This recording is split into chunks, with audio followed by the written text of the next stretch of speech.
तो फ्रेंड्स, इस वीडियो को ज़्यादा से ज़्यादा शेयर करें ताकि भगवान की भक्ति की प्रचार हो और सनातन धर्म की प्रचार हो।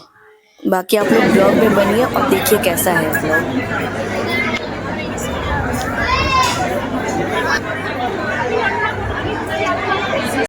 तुम्हारे मित्र ने तुम्हारे लिए भोजन भेजा है।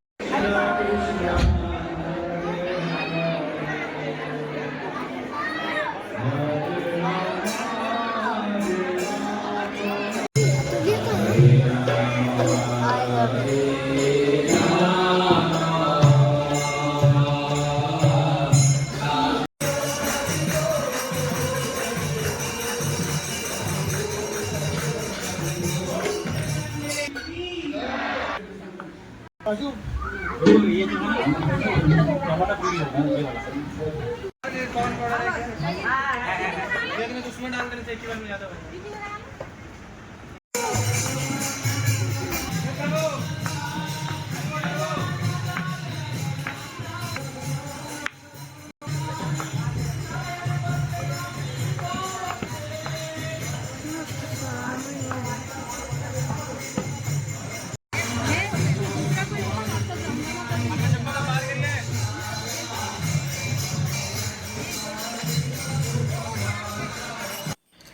हाँ जी, तो आप लोगों ने देखा और मुझे ऐसा लगता है कि आप लोगों को बहुत ही अच्छा लगेगा।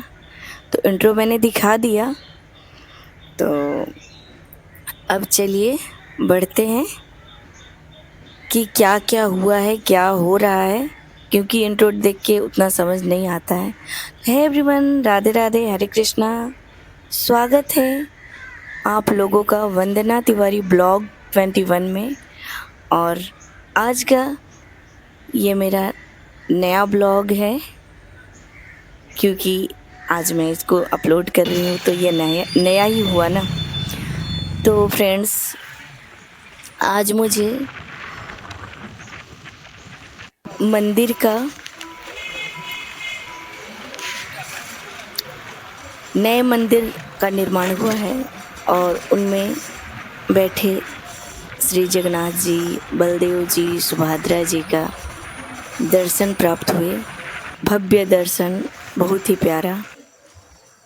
तो दर्शन करने का सौभाग्य मुझे मिला और बहुत ही मन को आनंद कर दिया। और उससे भी ज़्यादा कि आप लोगों ने इंट्रो में देखा होगा कि बच्चे का लोगों का ड्रामा चल रहा है। बच्चे लोगों का, छोटे छोटे बच्चों का एक्टिविटी, मतलब वो खुद से खेल रहे हैं, ऐसा कुछ नहीं है। और आप लोग देखिए कि क्या होता है आगे मंदिर में। और ये आज तो रथ यात्रा है, पता ही है, उसकी ब्लॉग भी मैं अपलोड करूँगी। तो आप लोग बहुत सारा प्यार दीजिएगा। और बंधु महंती जी का बहुत ही प्यारा स्टोरी बच्चों ने ड्रामा के रूप में प्रस्तुत किया है और सभी लोगों को भावुक कर दिया। बहुत ही शुद्ध भक्त की ये कहानी है। तो आप लोग बिना समय गंवाए ब्लॉग में बने रहें और देखें कि क्या क्या हो रहा है, क्या हुआ है। ठीक है, यहाँ पे दिव्य कीर्तन चल रहा है। भगवान का हर चीज़ मनोरम और प्यारा लगता है। तो मैं ऐसा आशा करती हूँ कि सभी को मेरा ये ब्लॉग पसंद आएगा और इस हिसाब से मैंने बहुत ही अच्छे ढंग से प्रस्तुत किया है।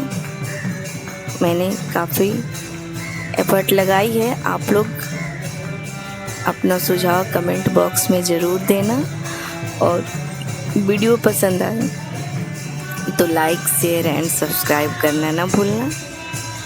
बाकी बने रहिए आप लोग ब्लॉग में। हरे कृष्णा, राधे राधे।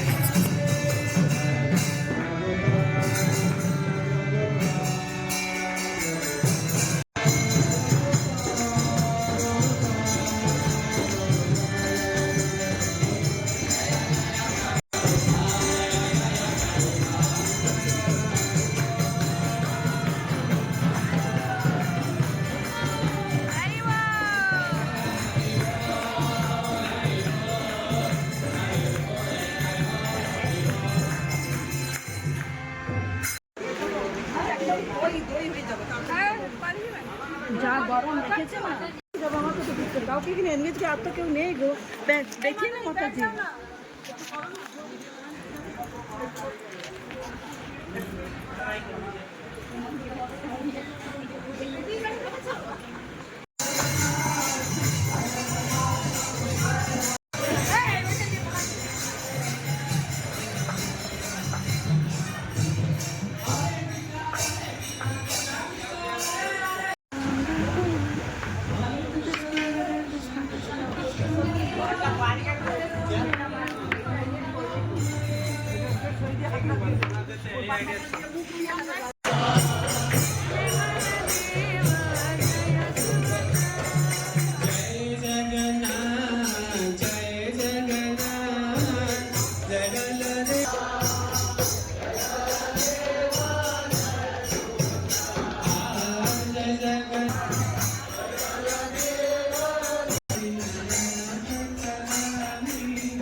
तो फ्रेंड्स यहाँ पे बच्चे लोगों का एक्टिविटी और खेल कूद देख के ऐसा लग रहा है मानो वृंदावन में आ गए हैं। जैसे कृष्ण जी लीला करते थे, अपने दोस्तों के साथ खेलते थे, तो उस टाइप का फीलिंग आया मुझे। इस वजह से मैंने ये दृश्य को अपने कैमरा में कैद कर लिया और बहुत ही प्यारा और बहुत ही मनोरम लगा मुझे। तो फ्रेंड्स मैं यहाँ पे बार बार भगवान के दर्शन करा रही हूँ आप लोगों को। ऐसा लग रहा होगा कि बार बार क्यों दर्शन करा रही है भगवान का, क्योंकि आज बहुत दिन बाद भगवान बहुत प्यारे लग रहे हैं। बहुत ही मतलब आज दर्शन हुआ उनका, तो उनको देखते रहने का ही मन कर रहा था बार बार। क्योंकि आप लोगों को तो जैसा पता है कि चंदन यात्रा के बाद वो भगवान का स्नान यात्रा होती है। स्नान पूर्णिमा के दिन भगवान को खूब स्नान कराया जाता है, तरह तरह के चीज़ों से, भांति भांति के चीज़ों से स्नान कराई जाती है भगवान को। तो चंदन यात्रा के बाद, चंदन यात्रा अक्षय तृतीया के दिन होती है जैसा कि मुझे पता है। और अक्षय तृतीया के दिन बहुत सारे मतलब उस दिन हमारा अनाज का पहली बार अनाज आया था धरती पे।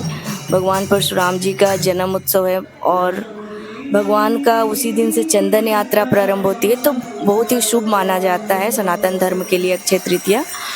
तो इसीलिए मैं बता दूं आप लोगों को कि अक्षय तृतीया से ये फेस्टिवल शुरू हो जाती है और उस दिन भगवान जी का रथ बनना भी शुरू होता है, जहाँ तक मुझे पता है। अगर मेरे से कोई त्रुटि हुई होगी, मिस्टेक हुई होगी, तो प्लीज़ मुझे माफ़ कीजिएगा। जहाँ तक मेरे ख्याल में है, तो मैं ऐसा पूरे तरीके से मैं कॉन्फिडेंस के साथ नहीं बोल रही हूँ। अगर कुछ गलती हुई होगी तो माफ़ भी करिएगा। लेकिन जहाँ तक मुझे पता है कि उसी दिन से भगवान का रथ बनना शुरू हो जाता है अक्षय तृतीया के दिन से। तो बहुत 3-4 फेस्टिवल का नाम मैंने बताया। परशुराम जयंती है और उसके बाद अक्षय तृतीया के दिन। अक्षय तृतीया अपने आप में बहुत बड़ा फेस्टिवल है, क्योंकि बहुत सारे लोग उसी दिन अपना कुछ नया चीज़ शुरुआत करते हैं।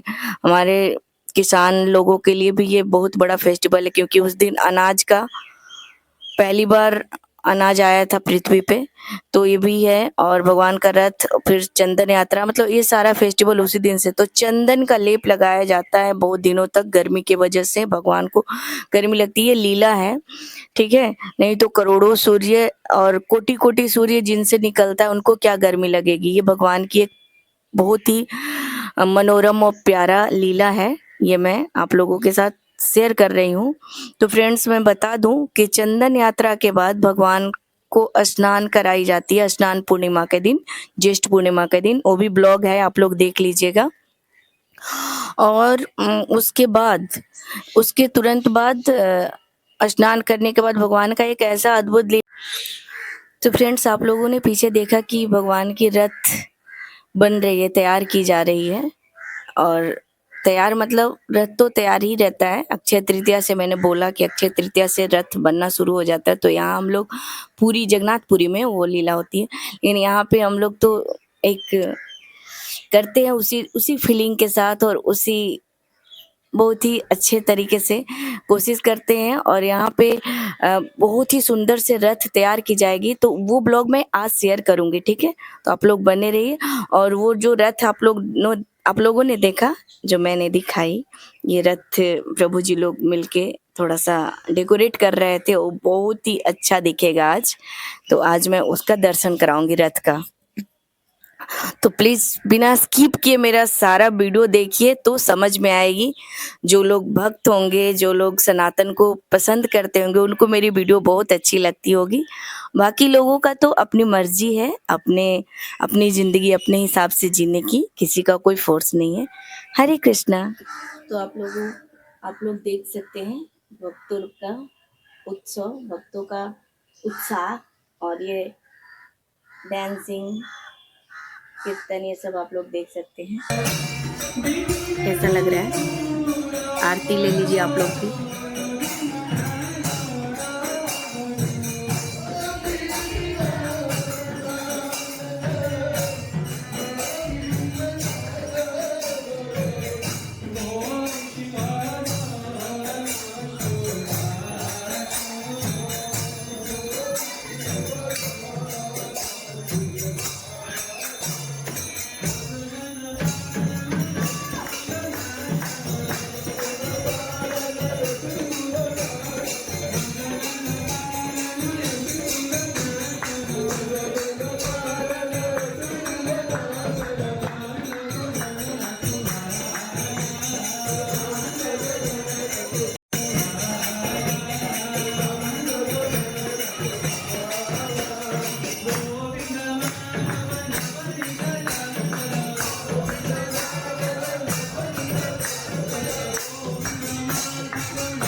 सुबह से नहीं आया, आए थे। आते आते ही थोड़ा तो याला बांटने के बाद होगा लेते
हरी वो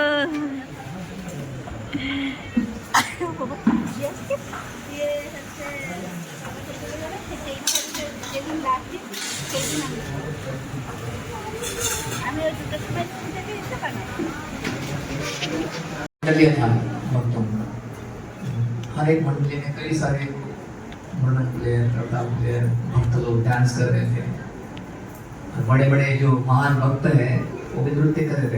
आचार्य हरिदास ठाकुर, नित्यानंद प्रभु और स्वयं चैतन्य महाप्रभु नृत्य कर रहे थे कीर्तन में। और इतना जोर से कीर्तन हो रहा था कि ऐसा कहा जाता है कि पूरा ब्रह्मांड में उसका ध्वनि जा रहा था। हरे कृष्णा कृष्णा कृष्णा कृष्णा हरे हरे हरे राम राम राम हरे हरे। और श्री चैतन्य महाप्रभु सातों मंडली में एक समय में नृत्य कर रहे थे। उनके विस्तार 7 जगह थे। मतलब सब मंडली को लग रहा था कि महाप्रभु हमारे मंडली में कीर्तन कर रहे हैं, लेकिन इतना भीड़ में लोगों को समझ नहीं आ रहा था कि महाप्रभु 7 जगह पर है। तो कुछ ही विशेष भक्त लोग थे जो ये देख पा रहे चैतन्य महाप्रभु उस मंडली में भी है, उस मंडली में भी है, इस मंडली में भी है। जैसे रासलीला के समय भगवान श्री कृष्ण अपने आप को विस्तार किए थे, जैसे पीछे चित्र दिख रहा है आपको। कृष्ण जो है हर एक गोपी के साथ में अपने आप को विस्तार करके थे उस समय में। और उसी प्रकार से चैतन्य महाप्रभु स्वयं कृष्ण जो है भक्तों को आनंद देने के लिए हर एक मंडली में नृत्य कर रहे थे। और जो बहुत विशेष भक्त थे महाप्रभु के पार्षद शुद्ध हृदय के, वही देख पा रहे थे। और उसमें से एक प्रताप महाराज भी देख पा रहे थे। महाप्रभु को विशेष कृपा प्रदान कर, फिर भी अभी तक महाप्रभु को मिलने के लिए मना किए थे। तो एक समय में जब प्रताप महाराज बहुत भीड़ में से देख रहे थे महाप्रभु कीर्तन कर नृत्य करते हुए, भीड़ में खड़ा होकर, और उनके जो मिनिस्टर थे हरिचंदन, तो हरिचंदन खड़े थे। और उस समय में श्रीवास ठाकुर वो भी महाप्रभु, सब लोग देखना चाहते थे, एकदम पूरा भाव विभोर होकर देख रहे थे महाप्रभु नृत्य कर रहे हैं। तो श्रीवास ठाकुर खड़े थे प्रभुपाद महाराज के सामने, तो सामने आ गए, इसलिए वो देख नहीं पा रहे। और एक हरिचंदन जाकर उनको थोड़ा साइड करने के लिए पीठ में थोड़ा साइड हो जाए। तो श्रीवास ठाकुर तो इतना मंद थे, श्रीवास ठाकुर तो इतने नम्र है, क्योंकि उस समय में वो जो महाप्रभु का दर्शन पा रहे थे, वो नहीं चाहते थे कि वो उनसे हटे। तो एक बार जाके, 2 बार जाके, 3 बार, तो फिर वो थोड़ा नाराज हो गए, पीछे मुड़कर एक चाटा मार दिया। प्रेम से मारा। क्यों डिस्टर्ब कर रहे आप? हरिचंदन जो मिनिस्टर थे बड़े, उनको बहुत क्रोध आ गया, अरे कैसे मार दिया मुझे। तो प्रहलाद महाराज उनको समझाए, बोले एक शुद्ध भक्त का स्पर्श होना ये कितना भाग्य है तुम्हारा। तुमको तो आनंद होना चाहिए, इसके लिए उनको समझाए उन्होंने। और फिर उस समय में महाप्रभु कीर्तन करते नृत्य करते करते करते घूम घूम कर गिर गए ऐसे, और पता तो महाराज की गोद में आ गए। जैसे महाप्रभु देखे राजा खड़ा है, छी छी ये क्या, मैं स्पर्श कर दिया ऐसे व्यक्ति, तो महाप्रभु ऐसे करके चले गए दूसरे पता तो महाराज इतने नम्र थे, मेरा कितना भाग्य कि मैं देख पाया उनको और उनको मैं स्पर्श कर पाया इस प्रकार से।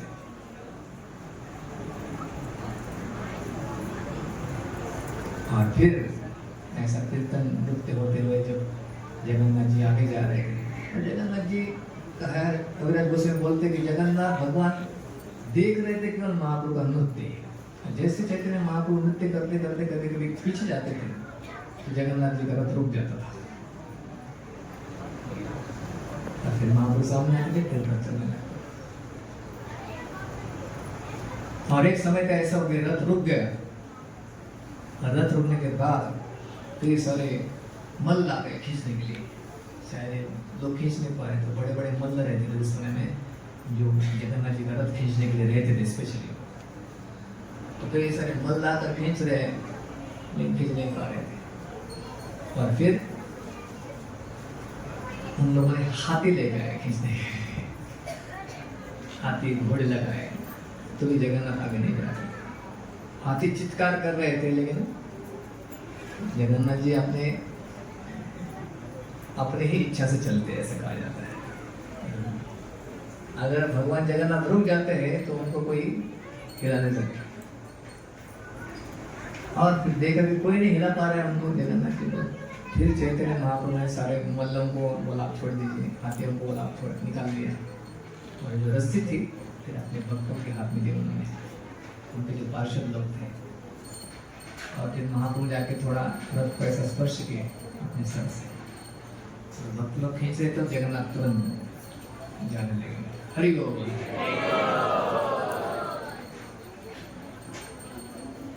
और फिर एक समय में एक जगह पर भगवान जगन्नाथ को बड़ा भोग लगता है, बीच में रुक कर। जगन्नाथपुरी में ऐसा कहा जाता है कि वो जो स्थान है बालगंडी, कोई बगान है, और उस समय में जितने भी लोग हैं पूरे जो जगन्नाथपुरी के बाहर के जितने भी भक्त लोग भगवान को भोग लगाना चाहते, सारा अपना भोग लेकर आते। और जहाँ पर भी स्थान मिलता है उनको, इतना बड़ा भीड़ स्थान पर कहाँ जगह मिलेगा, जितने मिलता है वहां से भगवान को भोग लगाते हैं। आगे पीछे से साइड से सब जगह से भोग लगाते हैं, और फिर इसका वितरण होता है। कि जगन्नाथ भगवान जो है विशेष रूप से प्रसिद्ध है कि बड़ी मात्रा में भोग स्वीकार करते हैं। जितना भी आप अर्पण करेंगे सब कुछ जगन्नाथ ले लेते हैं और उसको प्रसाद बनाते हैं। हरि बोल। महाप्रसाद। जगन्नाथपुरी का जो भगवान का जो किचन है, वो किचन में एक समय में करीब 1 लाख लोगों का भी आप प्रसाद बना सकते हैं, इतना उनके पास कैपेसिटी है। और हर रोज तो कम से कम 15-20 हजार लोगों को तो बनता ही है। जितना भी प्रसाद बनता है, भोग बनता है, सारा का सारा भगवान को ध्यान में रखना। हम लोग थोड़ा मात्रा में करते हैं, उस स्थान पर सब कुछ भगवान को अर्पण होता है। भगवान का एक भोग मंडल है बड़ा, शायद 100 से बड़ा हुआ है, वहाँ पर सब कुछ भगवान का भोग लगेगा। भगवान देखते दूर से सब कुछ स्वीकार करते हैं। भगवान को खाने की आवश्यकता नहीं होती, भगवान देखने से उसका आस्वादन कर सकते। हमको जीवा के मुंह में डालने के बाद आस्वादन होता है, जी द्वारा सारे देवताओं के द्वारा उनका पूजा होता है। वो भगवान बोल रहे हैं गीता में कि मैं अगर कोई प्रेम से अर्पण करता है तो मैं उसको खाता हूँ। तो अभी मैं उनके ऊपर विश्वास करो या आप जैसे लोगों पर भी विश्वास करो।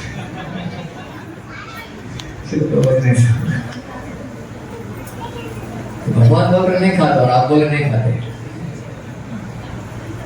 तो ब्रह्म संहिता बताते भगवान देखने से उसका आस्वादन कर सकते। इसलिए अगर कोई भगवान को भोग लगाकर ये स्वीकार करता है, धीरे धीरे उसका मन शुद्धिकरण होता है। महाभारत में नारद मुनि बोलते हैं युधिष्ठिर महाराज को, महाप्रसादे गोविंदे नमो ब्राह्मणे वैष्णवे। गोविंद का महाप्रसाद, गोविंद का नाम और गोविंद जी के भक्त, ये तीनों इतने शक्तिशाली हैं। अगर कोई इनके ऊपर विश्वास प्राप्त करता है तो बहुत बड़ा भाग्यशाली है। और ऐसा विश्वास प्राप्त करना ये थोड़ा पुण्य करने से नहीं होता। तो भगवान का प्रसाद दूसरे के बाद होगा, उनको बहुत आदर के साथ उसको स्वीकार करना चाहिए। भगवान का प्रसाद और भगवान का नाम, ये दो चीजें इतनी शक्तिशाली कलयुग में। भगवान के बारे में वैसा समझना बहुत कठिन है। पुराना में श्लोक आता है पद्म पुराण में कि अथ श्री कृष्ण नाम आदि न भवेत् ग्राह्यम् इंद्रिय। कृष्ण के नाम और कृष्ण के रूप को समझना बहुत कठिन है हमारी भौतिक इंद्रियों द्वारा। लेकिन अगर कोई भगवान की सेवा करता है,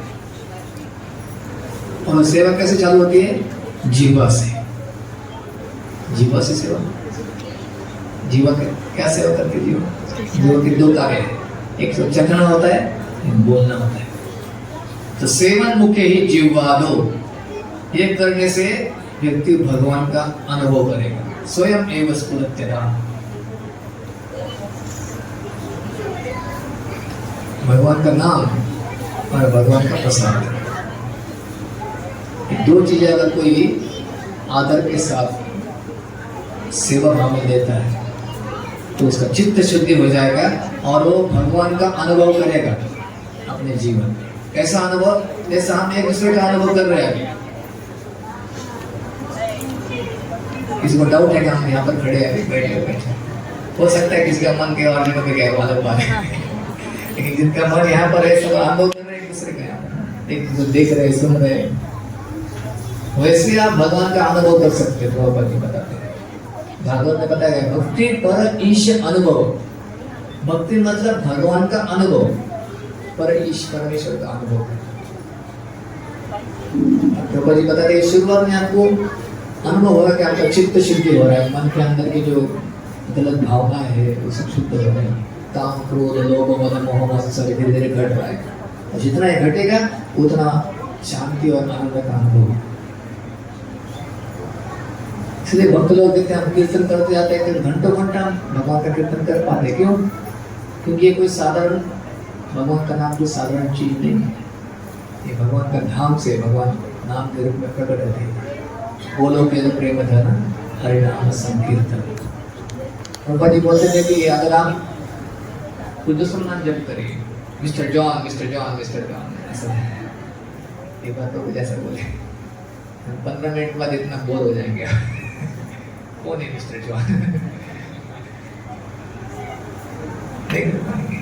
लेकिन कृष्ण का नाम अगर जप करेंगे आप आदर के साथ, भगवान के प्रति प्रेम के साथ, व्यक्ति घंटों घंटा कर सकता है बिना थकावट से। जैसे हरिदास ठाकुर थे श्री चैतन्य महाप्रभु के समय में, जो मुस्लिम परिवार में जन्म हुआ था, लेकिन इतना उनको नाम के प्रति रुचि था कि वो दिन में 18 घंटा तक जप कर सकते थे। हरे कृष्णा कृष्णा कृष्णा हरे हरे, हरे राम राम राम हरे हरे। प्रतिदिन और 3 लाख कृष्ण का नाम जप कर, 3 लाख कृष्ण नाम जप कर प्रचार भी करते थे। इसलिए श्री चैतन्य महाप्रभु ने उनको ये विशेष संबोधन किया कि नामाचार्य श्री हरिदास ठाकुर। तो भगवान का नाम और भगवान का प्रसाद, ये सिंपल चीज अगर कोई स्वीकार करता है थोड़ा आदर के साथ, भगवान के प्रति कृतज्ञता के साथ, तो धीरे धीरे हम भगवान का अनुभव करेंगे। और जो अनुभव बढ़ता जाएगा, प्रभुपाद जी बोलते थे भगवान का, लेकिन क्या है दुर्दैवमित्र शब्द जगतनाथ मतलब क्या, सारे जगत के नाथ है। श्रील प्रभुपाद जी जब अमेरिका में गए थे तो वहां पर जगन्नाथ जी प्रकट हुए। कैसे प्रकट हुए? उनकी एक शिष्य थी मालती माता जी, वो एक दिन प्रभुपाद जी को एक सुंदर ऐसी गुड़िया लेके आई। बोला एक गुड़िया है। एक दुकान में गई थी जहाँ पे लिखा था भारत की बनी हुई चीजें, मेड इन इंडिया। तो उनको लगा प्रभुपाद जी भारत से, तो भारत की कोई चीजें लेके जाएंगे तो उनको बहुत आनंद मिल जाएगा। तो उनको एक चीज बहुत अच्छा लगा, छोटा सा, तो उन्होंने लाकर प्रभुपाद जी के सामने, प्रभुपाद जी बैठे थे भक्तों के साथ, एक डेस्क पे रख दिया। जैसे प्रभुपाद जी ने देखा उसको तुरंत प्रणाम किया। सबको आश्चर्य लगा, प्रभुपाद जी गुड़िया को क्यों प्रणाम कर रहे हैं? अच्छा प्रभुपाद जी को क्यों प्रणाम कर रहे हैं? प्रभुपाद जी बोले जगन्नाथ है, ये आपको कहाँ से मिले? जगन्नाथ कौन है? प्रभुपाद जी समझा जगन्नाथ कौन है। तो बोले साथ में और दो थे कहेंगे, और दो थे, एक सफेद थे, पीले भी थे, उनको भी लेके आई। तो माता जी जाके उनको भी उठा के लेके प्रभुपाद जी ने बोले देखिए जगन्नाथ यहाँ पर सन फ्रांसिस्को, तो यहाँ पर प्रकट होना चाहते हैं। उन्होंने बोला कि कोई इसके बड़े विग्रह बना सकते हैं? इसी को लेकर, इसी ऐसे देखने वाले।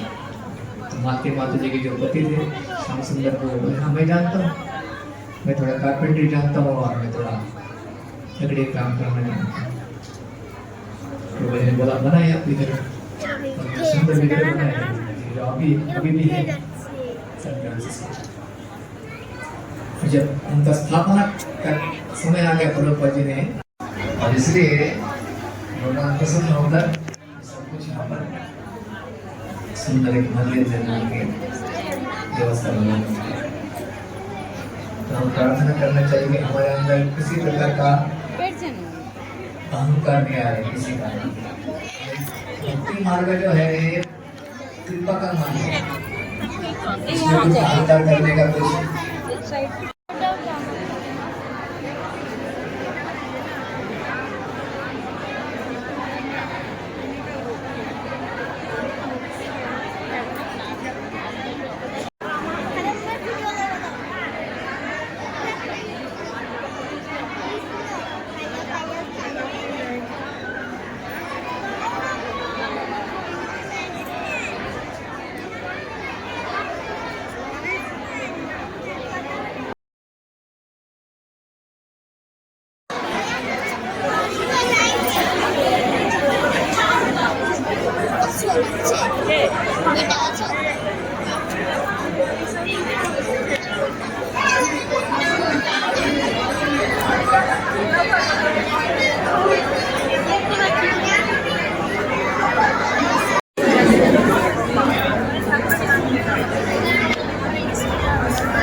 जाजपुर में बंधु महाती नाम से जगन्नाथ जी के एक भक्त रहते थे।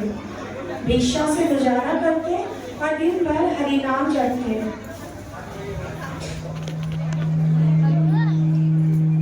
कृष्ण जिनका नाम है, गोप जिनका नाम है, जिनका नाम है, गोप जिनका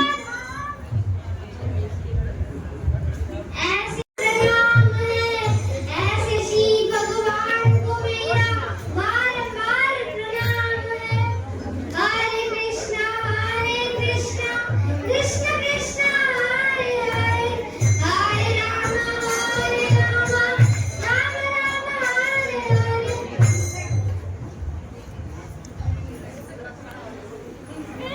ए जी सुनते हो? क्या कर रहे हो?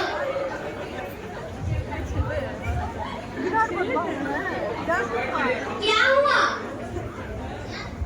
जब देखो तब कृष्ण कृष्ण करते रहते हो। खाने को देता है क्या वो आपको? मेरा बेटा मुन्ना 4-5 दिन से कुछ नहीं खाया है और घर में अनाज का दाना नहीं है और सारा दिन कृष्ण कृष्ण करते रहते हो। चुप मुन्ना चुप।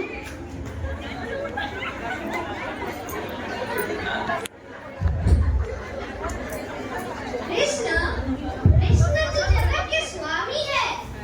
वह सबको खाने देते हैं, चींटी को देते हैं, हाथी को देते हैं, हमें भी देंगे। कब देंगे? हमारे मरने के बाद।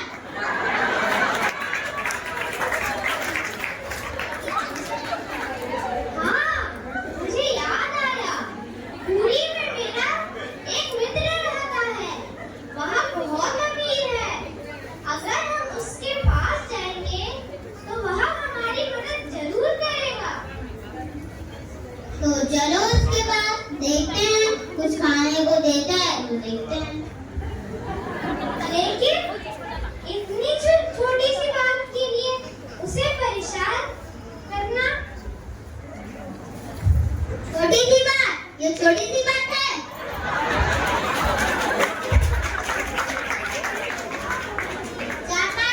मेरा मुन्ना कुछ नहीं खाया है। हम सब भूखे हैं, शादी के घर में अनाज का दाना नहीं है। कहते हैं छोटी सी बात। ठीक है, अगर तुम कहती हो तो हम जरूर जाएंगे। चलो चलो उसके पास। ठीक है चलो। चल मुन्ना।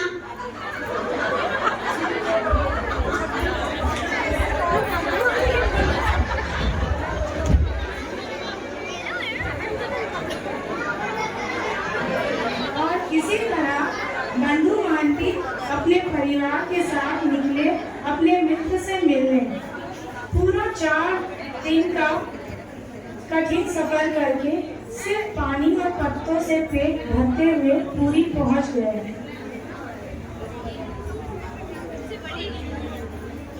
हाय राम, थक गई मैं चलते। कब आएगा आपके मित्र कंकर? थक गई मैं चलते। थोड़ी ही दूर है, बस आधा ही होगा।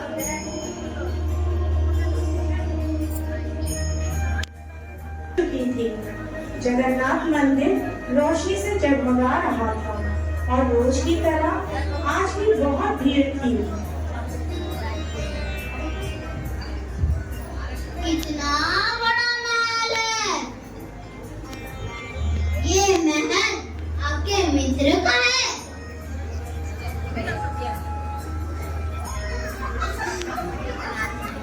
हाँ, यही है मेरे मित्र का महल। वह बहुत अमीर है और दयालु भी है। क्या बात करते हो? इतना अमीर है तुम्हारा मित्र? हाँ, वह बहुत अमीर है और दयालु भी है। वह हमारी मदद जरूर करेगा। तो चलो अंदर के। अपने फटे हुए कपड़े देखकर बंधु महांती की हिम्मत नहीं हुई अंदर जाने की। पिताजी, हम आपके मित्र के घर कब जाएंगे? बेटा, आज उनके घर में बहुत सारे मेहमान आए हुए हैं और रात भी बहुत हो गई है। हम उनके घर कल चलेंगे।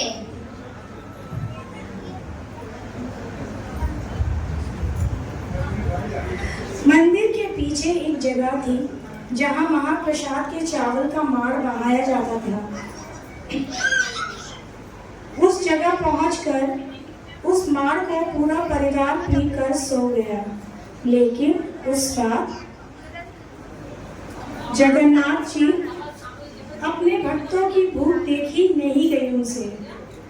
प्रभु स्वयं भंडार में जाकर अपने हाथों से सोने की थाल में 56 भोग सजाए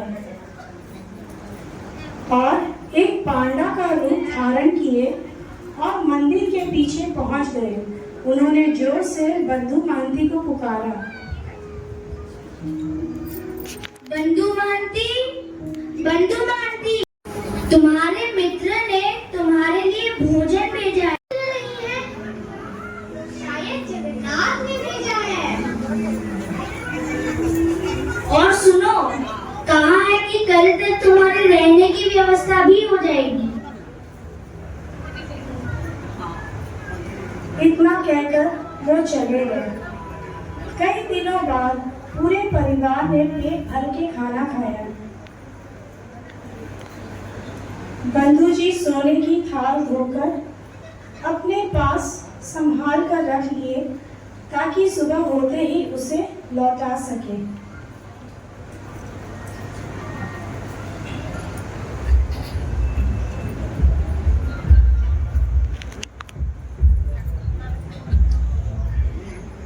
लेकिन सुबह होते ही पूरे मंदिर में हलचल हो गई। जगन्नाथ महाप्रभु की सोने की थाल चोरी हो गई थी।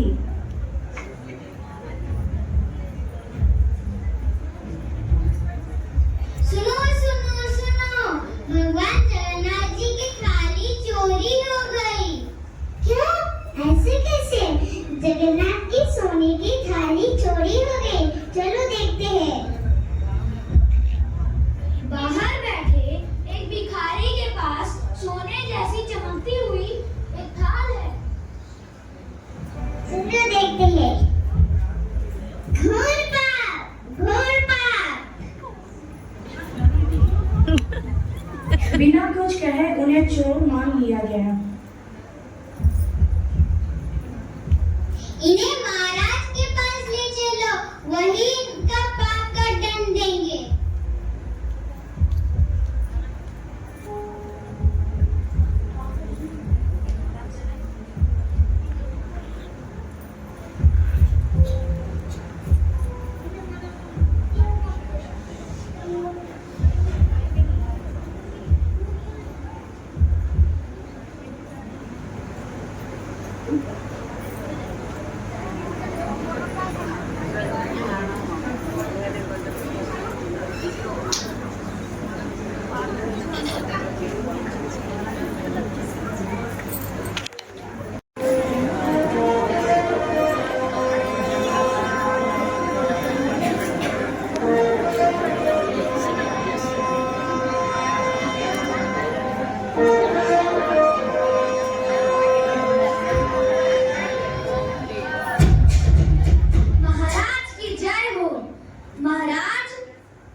सुबह की पहली किरण के साथ बंधु महंती को फांसी पर चढ़ा दिया जाएगा।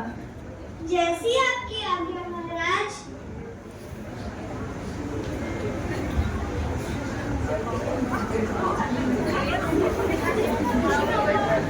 जगन्नाथ, जगन्नाथ, रक्षा कीजिए जगन्नाथ।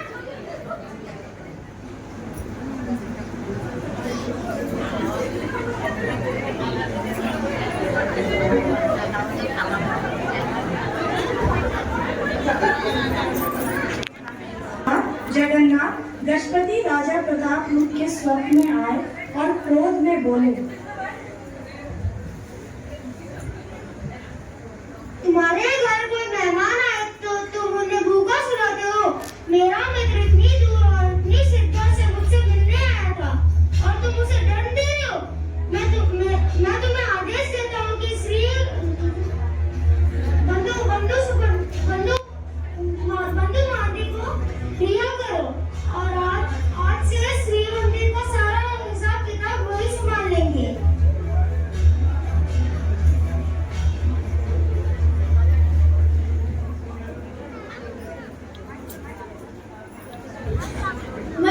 मंत्री जी महाराज, बंधु महांती को जल्दी से यहाँ ले आओ।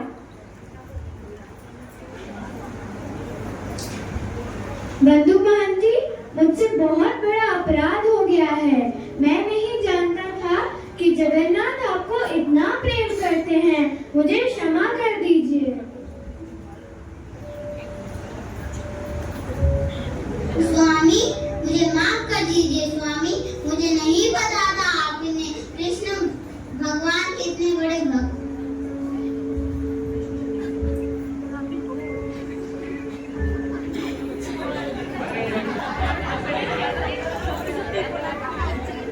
जगन्नाथ भगवान की जय। बंधु महांती की जय।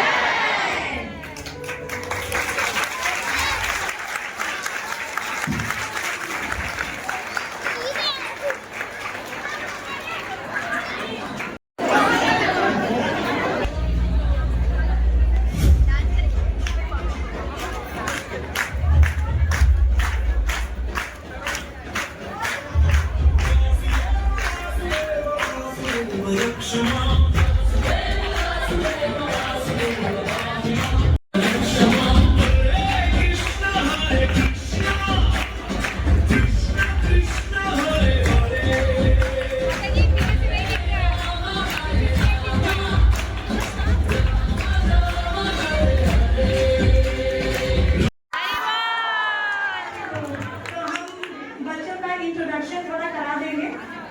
तो जय जगन्नाथ कहने वाले हैं। जगन्नाथ स्वामी की जय। मेरा नाम जगन कृष्ण बंदा है।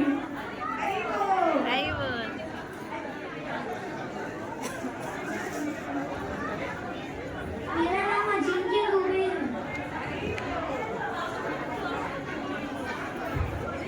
मेरा नाम है गणानी मुखर्जी और मैं पढ़ती हूँ क्लास 1 में।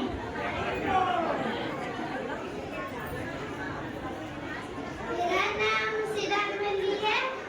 मैं क्लास 1 में पढ़ती हूँ।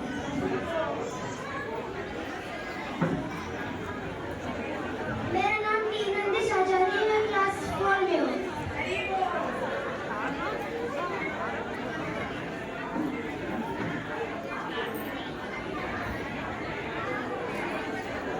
हरे कृष्णा, मेरा नाम आकृति पारिया है। मैं क्लास 6 में पढ़ती हूँ।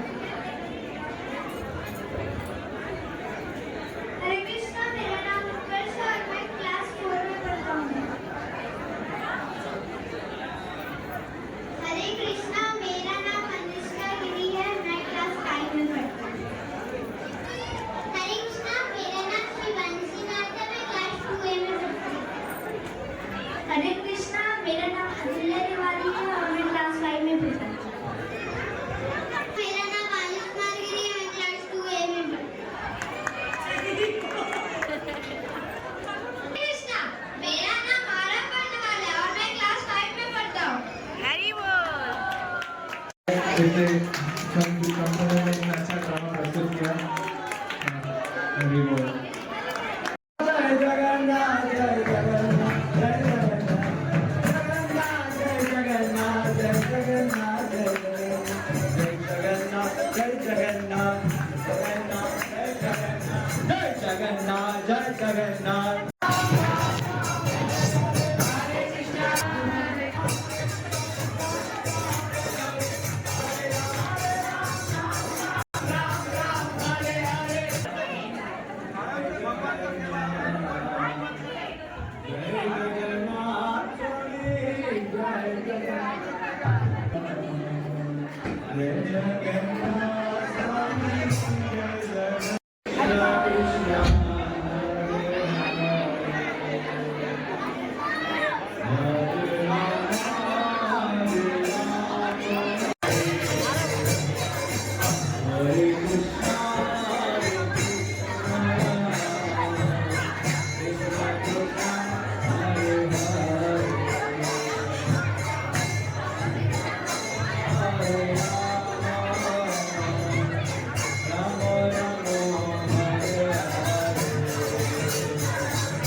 नहीं नहीं नहीं नहीं एक ही मिलता है नहीं नहीं नहीं होगा मिलो ना नहीं मजाक कर रहा हूँ अरे